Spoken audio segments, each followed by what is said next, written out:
Mulai. Selamat datang Mas Pit. Selamat datang. Terima kasih. Gimana kabarnya Pak Rene? Alhamdulillah. Oke. Kita ngumpul-ngumpul di sini dalam rangka apa sih, Mas? Ini Mas, ada tugas UAS, mata kuliah kebijakan publik dan aplikasi.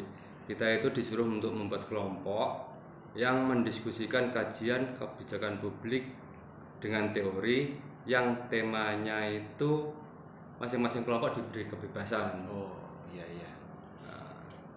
Ini hostnya siapa tau Mas? Wale. Anjir. Ya kok, Mas. Langsung ya kamu banget Betul. Oke. Mas Pit. Oke, ya. Ini saya lagi tertarik dengan kebijakan PPKM yang terus diperpanjang. Iya. Mas Pit ini ngapunten. Sebelumnya perkenalan dulu. Oke, siap. Selamat siang, nama saya Pit Sanjaya. Saya mahasiswa dari program Pascasarjana Magister Administrasi Publik dari Universitas Kediri.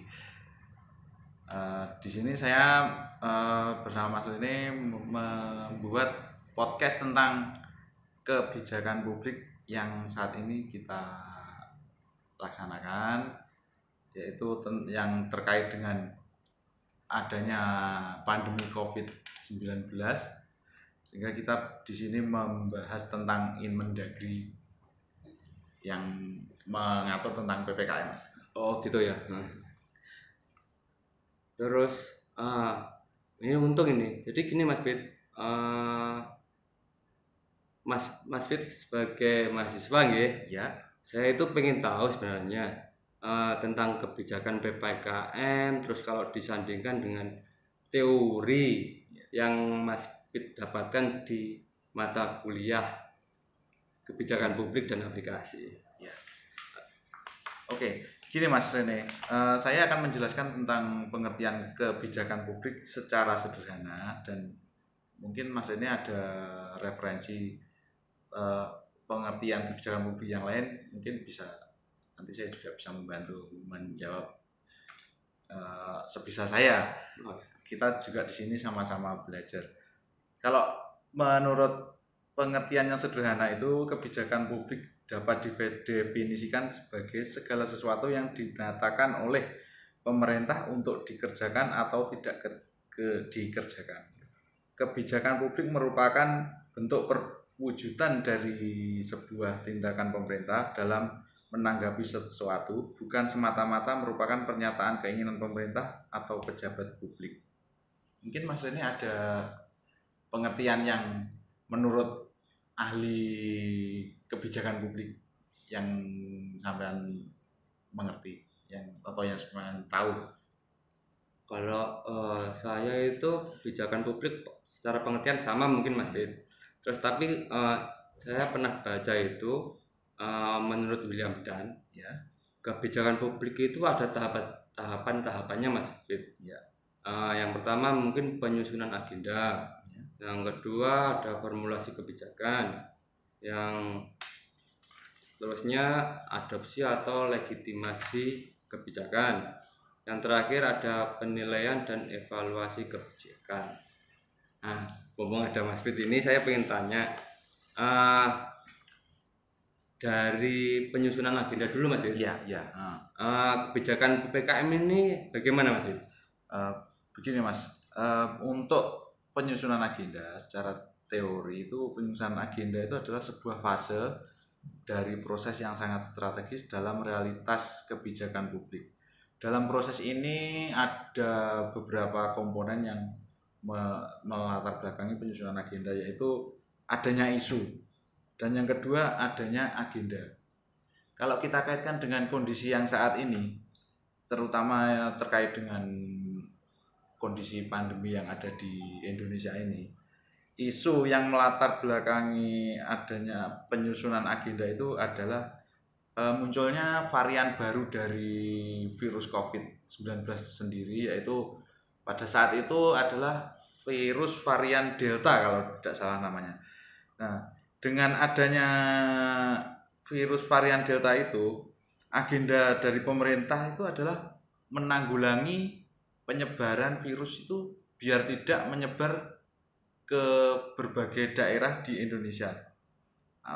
Untuk mengimbangi biar tidak terjadi pergolakan ekonomi dan kesejahteraan masyarakat. Itu maksudnya yang terkait dengan agenda penyusunan agenda. Jadi ada isu varian Delta, Delta ya. itu, terus ada peningkatan kasus, terus pemerintah akhirnya memutuskan mengagendakan bagaimana supaya tidak ada peningkatan kasus COVID. Ya. Seperti betul. itu nggih? Iya, betul. Oh, Ya. siap. Terus Bisa. tadi yang kedua itu ya? formulasi kebijakan. Oh gitu ya. Formulasi kebijakan secara teori itu bisa dijelaskan adalah masalah yang sudah masuk dalam agenda kebijakan kemudian dibahas oleh pembuat kebijakan dan masalah-masalah tersebut didefinisikan kemudian dicari pemecahan masalah yang terbaik. Pemecahan tersebut bisa berasal dari berbagai alternatif atau pilihan yang ada. Nah, kalau dikaitkan dengan kondisi saat ini, formulasi kebijakan itu berdasarkan dari arahan Bapak Presiden agar melaksanakan pemberlakuan pembatasan kegiatan masyarakat atau yang bisa disingkat PPKM. Dengan adanya arahan dari Bapak Presiden tersebut, kemudian Kementerian Dalam Negeri mengeluarkan Inmendagri dalam sebagai acuan dalam pelaksanaan pemberlakuan pembatasan kegiatan masyarakat tersebut, Mas ini. Oh, istilahnya seperti itu. Ya. Dan itu dikeluarkan sampai beberapa kali, Mas. Lanjut mungkin ya. Nah, lanjut saja. Nah, tadi yang ketiga apa Mas ini? Adopsi atau legitimasi kebijakan. Apa loh itu, Mbak? Oh iya. Itu? Oke. Untuk legitimasi atau kebijakan itu adalah memberikan otorisasi pada proses dasar pemerintahan. Jika tindakan legitimasi dalam suatu masyarakat diatur oleh kedaulatan rakyat, warga atau negara akan mengikuti arahan dari pemerintah. Jadi dengan Inmendagri itu memunculkan aturan-aturan yang harus ditaati oleh setiap daerah sesuai dengan level PPKM-nya. Misalkan ada PPKM yang level 3, itu untuk pembelajaran itu dilaksanakan dengan cara daring atau tatap muka terbatas, tergantung dari level-levelnya. Kemudian yang terpengaruh dengan adanya level dari PPKM tersebut juga berimbas pada kantor-kantor pemerintah dan kantor-kantor yang swasta. Jadi di situ nanti diberlakukan WFH dan WFO, termasuk juga dengan pekerjaan konstruksi juga berpengaruh. Terus di pasar-pasar modern, pasar swalayan yang awalnya tutup jam 10, misalkan ada peningkatan kasus nanti harus tutup jam 9 dengan kapasitas maksimal itu 50% dari kapasitasnya. Jadi semua kegiatan itu benar-benar dibatasi untuk mencegah penularan penyakit COVID-19 ini di masyarakat, Mas. Nah, ini terakhir Mas Bir. Menurut saya itu yang paling istilahnya sulit ya. Istilah penilaian atau evaluasi kebijakan. Kebijakan PPKM ini menurut Mas Bir sudah ada evaluasi atau enggak? Belum.